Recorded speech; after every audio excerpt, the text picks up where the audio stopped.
नमस्कार, आपण पाहत आहे भांडा फोड न्यूज. एका दमात भ्रष्टाचारी कोमात. सोशल मीडिया, कर्जबाजारी, गुन्हेगारी, सट्टेबाजी, चोरी, मटका, जुगार, दारू, सावकारशाही, न्यायाच्या प्रतीक्षेत प्रशासन. भांडाफोड न्यूज. एका दमात भ्रष्टाचारी कोमात. गांजा प्रकरणी हरिपूरच्या पप्पू फाकडेला अटक.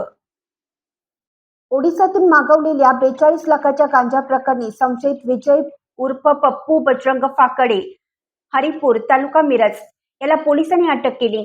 या प्रकरणी अटक केलेल्या संशयित विकी विजय कांबळे, राहणार भीमनगर, पिंपरी रोड, जारोडी, तालुका बारामती याला न्यायालयाने 5 दिवस पोलीस कोठडी सुनावली आहे.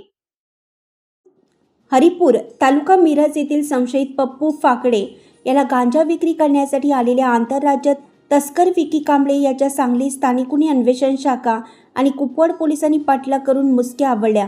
पोलिसांनी संशयित कांबळे याच्याकडील 45,63,500 रुपये किमतीचा गांजा जप्त केला होता.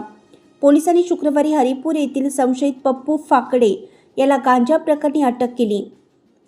आंतरराज्य टोळीचा मुख्य गांजा तस्कर संशयित चंदन सिंह व त्याच्या पत्नीच्या शोधासाठी पोलिसांचे एक पथक रवाना झाले आहे.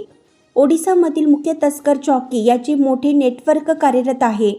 सांगली पोलिसांनी या रॅकेटचा पर्दाफाश केल्याने या प्रकरणाची धागेदोरी दूरपर्यंत असण्याची आणि लवकरच अंमली पदार्थ तस्करातील काही बडे मासे पोलिसांच्या हाती लागण्याची शक्यता वर्तवली जात आहे.